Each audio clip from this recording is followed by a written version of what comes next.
Hi everyone dear students, कैसे हैं आप? मस्त बढ़िया एकदम प्यारे बच्चों।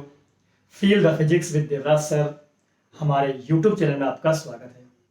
डियर स्टूडेंट्स, आज हम एक नया question class 12th physics NCERT का chapter number first electric field and charges का नया क्वेश्चन लेकर आ रहे हैं। गाउस थ्योरम या गाउस का प्रमेय या गाउस लॉ। क्या है लॉ? हमने कल आपको पिछले वीडियो में बताया था, इससे पहले वाला वीडियो है इलेक्ट्रिक फ्लक्स। किसी सरफेस के थ्रू जितनी फील्ड लाइन पास हो रही है उसे हम बोलते हैं फ्लक्स। 3D सरफेस से सपोज करें आप एक सरफेस है ये, इससे अगर ये 3 फील्ड लाइन पास हो रही है तो इसका फ्लक्स कितना है? n बराबर 3, फाई e बराबर कितना हुआ? 3। सरफेस के थ्रू पास होने वाली फील्ड लाइन को, इलेक्ट्रिक फील्ड लाइन को हम क्या बोलते हैं? Electric flux. किसी बंद पृष्ठ से गुजरने वाली विद्युत बल रेखाओं की संख्या को विद्युत फ्लक्स कहते हैं, राइट। अब ये बताइए आप यहां पर, सर आप ही बताइए, हम क्या बताएंगे, ठीक है। इस पर कितना चार्ज हो? अगर इस पर 1 कूलम चार्ज है तो फील्ड लाइन उस हिसाब से पास होगी। सरफेस के ऊपर 2 कूलम चार्ज है तो फील्ड लाइन उस हिसाब से पास होगी।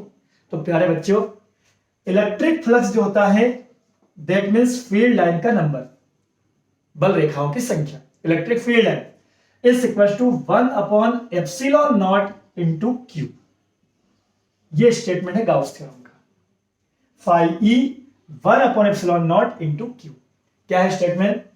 According to Gauss the net electric flux, heading लगाइए गाउस थ्योरम, नोट डाउन करें। स्टेटमेंट क्या है? The net electric flux through closed surface is 1/ε0 times of the total charge present in it। ये इसका स्टेटमेंट है।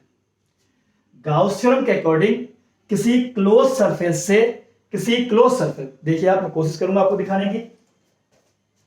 इस तरह से ये 3D सरफेस के ऊपर कहीं चार्ज रखा हुआ है, ठीक है, अंदर नहीं, इनसाइड चार्ज नहीं होता है। होलो स्फीयर के अंदर चार्ज नहीं होता है, सॉलिड स्फीयर के अंदर चार्ज होता है, होलो स्फीयर के अंदर, ठीक है। इसके अंदर कोई चार्ज नहीं, इसके ऊपर चार्ज है, ठीक है। हमने मान लिया यहां पर चार्ज है।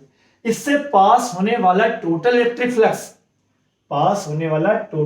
फ्लक्स, इस पर जितना भी चार्ज है या इनसाइड इसमें जितना भी चार्ज है उसका 1/ε0 गुना होता है। 1/ε0 गुना होता है, राइट। चलिए हम प्रूव करते हैं। क्या है? The net electric flux that means total field line through close surface is 1/ε0 times total charge present inside या इन इट। इसमें जितना भी चार्ज है उसका 1/ε0 गुना होता है इलेक्ट्रिक फ्लक्स। चलिए प्रूव करते हैं, राइट। वैल्यू इसको मिटाते हैं। क्या है statement? That is phi E 1/ε0 into Q. Dear students, proof करने के लिए, इसका प्रमाण देने के लिए हम बनाएंगे 3D surface, that means sphere. Circle नहीं है, स्फीयर। स्फीयर का complete area, whole area A, और यहां पर चार्ज हमने बोल दिया प्लस क्यू। चार्ज पॉजिटिव है, इसका रेडियस क्या है? आर। इससे जो इलेक्ट्रिक फील्ड पास होगा वो away from charge. Positive charge का इलेक्ट्रिक फील्ड जिस पॉइंट पर आप फाइंड आउट कर रहे हैं उससे अवे फ्रॉम चार्ज पॉइंट से दूर। नेगेटिव चार्ज का electric field towards from charge की ओर। फिलहाल पॉजिटिव चार्ज है, electric field away, right. P point है यहां पर। अब हम यहां पर एक एरिया वेक्टर को कंसीडर करेंगे। एलिमेंट, कंप्लीट एरिया तो ए है, हमने यहां पर एक एरिया का एलिमेंट बनाया बेटा डी, इमेजिनेशन किया डी, राइट। इसको आप मीट करवाइए, मिलाइए, शानदार, ठीक है। अब एरिया वेक्टर और इलेक्ट्रिक फील्ड के बीच का एंगल कितना है? Theta is equal to 0 degree. Theta is equal to 0 degree. याद करिए, अगर सरफेस पैरेलल है, इलेक्ट्रिक फील्ड ये है, सरफेस पैरेलल है, तो एरिया वेक्टर कहां होगा? ऊपर। Electric field area vector 90 degree, flux 0। But surface के साथ परपेंडिकुलर है, सरफेस परपेंडिकुलर इलेक्ट्रिक फील्ड के एरिया वेक्टर सामने होगा, थीटा कितना है 0 डिग्री। इस पर फ्लक्स क्या होगा, मैक्सिमम होगा, राइट। प्यारे बच्चों, एक स्फीयर है, ये 3D सरफेस है, होल एरिया इसका ए है और क्लोज सरफेस है। इलेक्ट्रिक फील्ड और एरिया वेक्टर डी है, जो ऐसे छोटे छोटे एलिमेंट आप बना सकते हैं, ठीक है। हम इंटीग्रेशन करेंगे, थीटा कितना है 0। पहले इलेक्ट्रिक फील्ड निकालो, इस चार्ज के कारण इस पर electric field due to plus Q charge at point P, point charge के कारण बेटा E is equal to 1/4 pi epsilon naught Q upon R square. Electric field एक वेक्टर क्वांटिटी है, तो डायरेक्शन का होगा अलोंग ओपी, ओ से पी साइड, तो हम लिख सकते हैं ये ओपी वेक्टर, ओपी के ऊपर वेक्टर, राइट। हमें फ्लक्स फाइंड आउट करना है, इलेक्ट्रिक फ्लक्स, क्लियर है। तो हम total electric flux find out करेंगे। आप देख पा रहे हैं एक एलिमेंट डीए है, सिमिलर डीए, बहुत सारे एरिया वेक्टर बना लिए हमने, बहुत सारे इलेक्ट्रिक फील्ड होगा, तो नेट कैसे निकालेंगे हम, net electric flux D phi E dot DA cos theta, ये फॉर्मूला है, phi E equal to E dot DA cos theta.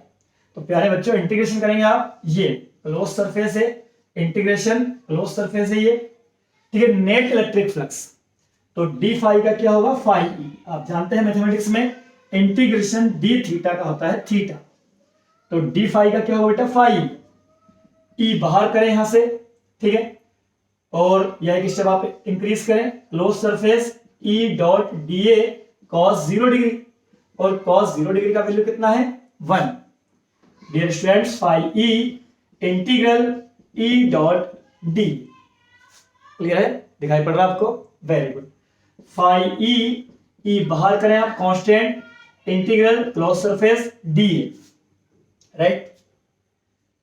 Electric field due to point charge E बराबर 1/4 pi epsilon naught Q upon R square, point P पर इस charge से away.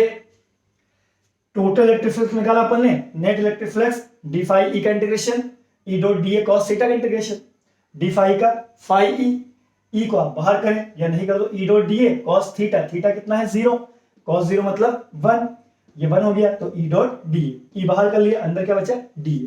प्यारे बच्चों, मैं इतने से स्पेस में करने की कोशिश कर रहा हूं, ये फाई ई का वैल्यू आपके पास है ये 1/4 pi epsilon naught Q upon R square, और जिस टाइप से डी फाई का इंटीग्रेशन फाई ई हुआ, उस टाइप से डीए का क्या होगा, ए होगा। लेकिन आप जानते हैं ये क्या है, whole area of sphere, sphere का होल एरिया, ए क्या बन गया, स्फीयर का होल एरिया, तो phi E 1/4 pi epsilon naught Q upon R square into whole area of sphere क्या होता है 4 पाई आर स्क्वायर, 4 पाई से 4 पाई कैंसिल, आर स्क्वायर से R square cancel, phi E is equal to 1/एप्सिलॉन not upon into Q।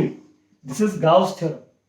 The net electric flux through close surface is 1/epsilon 0 times total charge present in it. Unit है volt into meter. Clear students? Thank you. I hope अब clear हुआ होगा।